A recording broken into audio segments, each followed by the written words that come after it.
Hi, have you ever heard about the concept of virtual office? क्या ये system legal है? क्या इस वर्चुअल ऑफिस के लिए हम जीएसटी रजिस्ट्रेशन ऑब्टेन कर सकते हैं? बहुत इंपॉर्टेंट इशू है।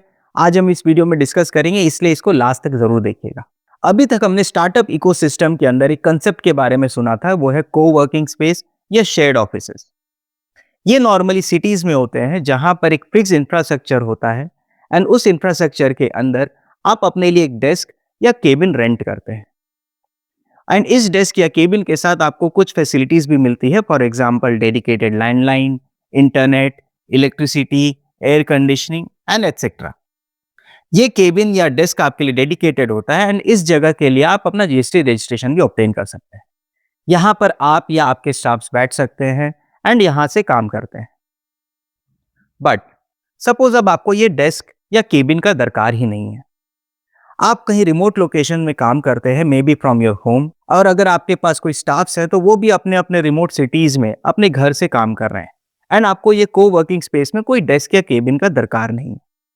बट आपको एक सिटी का फैंसी एड्रेस चाहिए to show to your client, या आपके विजिटिंग कार्ड के लिए या आपके वेबसाइट के लिए। तो आप क्या करेंगे? There comes this concept of virtual office. यही coworking spaces virtual offices भी प्रोवाइड करते हैं, जहां पर आपको अपना एक एड्रेस मिलेगा, but there will be no dedicated desk या cabin for you. The only facility you will get is an address for you, एक मेल हैंडलिंग सर्विसेज एंड एक कॉन्फ्रेंस रूम मिलेगा, जहां पर आप कभी भी अगर आप उस सिटी में जा रहे हैं तो आप वहां मीटिंग कंडक्ट कर सकते हैं। अब अगर ये आप एड्रेस ले रहे हैं तो उस एड्रेस में तो आपको जीएसटी रजिस्ट्रेशन भी दरकार है। तो क्या आपको उस पर जीएसटी रजिस्ट्रेशन मिल सकता है? तो जीएसटी लॉ के अंदर वर्चुअल ऑफिस का ऐसा कोई कंसेप्ट तो नहीं है, बट वर्चुअल ऑफिस के लिए रजिस्ट्रेशन नहीं मिलेगा ऐसा कोई रिस्ट्रिक्शन भी नहीं है। बट जब हम रजिस्ट्रेशन लेने जाते हैं तो उसमें कुछ इंपॉर्टेंट चीजें हैं। सबसे पहला, documentation. There should be a proper documentation for that address.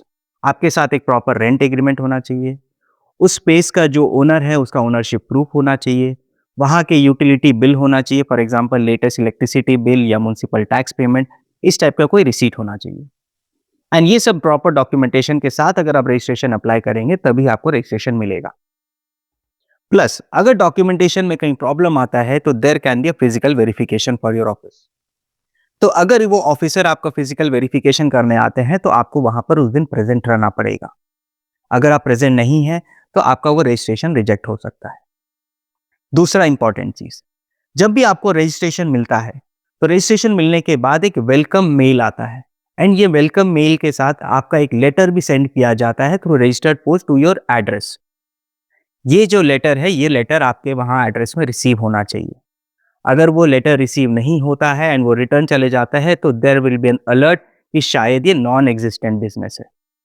तो कोई भी डिपार्टमेंट का लेटर या कोई भी नोटिस सर्व हो रहा है तो उस प्लेस में वो लेटर या नोटिस रिसीव होना चाहिए। थर्ड, अगर कोई भी कारण से देयर इज अ स्क्रूटिनी और ऑडिट या कोई भी इन्वेस्टिगेशन होता है फॉर योर जीएसटी रजिस्ट्रेशन, तो in that case you have to be present for complying all those investigations. तो ये सब चीजों को साथ अगर आप ध्यान रख के अगर आप ये वर्चुअल ऑफिस का एड्रेस पे रजिस्ट्रेशन लेते हैं तो you can very well continue with that address. Plus इसके ऊपर एक एडवांस रूलिंग भी है in the case of space lens office solutions private limited, जहां पर केरला एडवांस रूलिंग अथॉरिटी ने ये कहा है कि ऐसा जीएसटी लॉ के अंदर में को वर्किंग स्पेस, शेयर्ड ऑफिसेज या वर्चुअल ऑफिसेज के लिए कोई रेस्ट्रिक्शन नहीं है अगर वहां पे प्रॉपर डॉक्यूमेंटेशंस हैं तो। आई होप आपको ये वीडियो यूजफुल लगा हो एंड अगर अब आप भी अपने बिजनेस को ऐसे एक्सपैंड करना चाहते हैं तो go ahead with this virtual office concept. Thank you so much.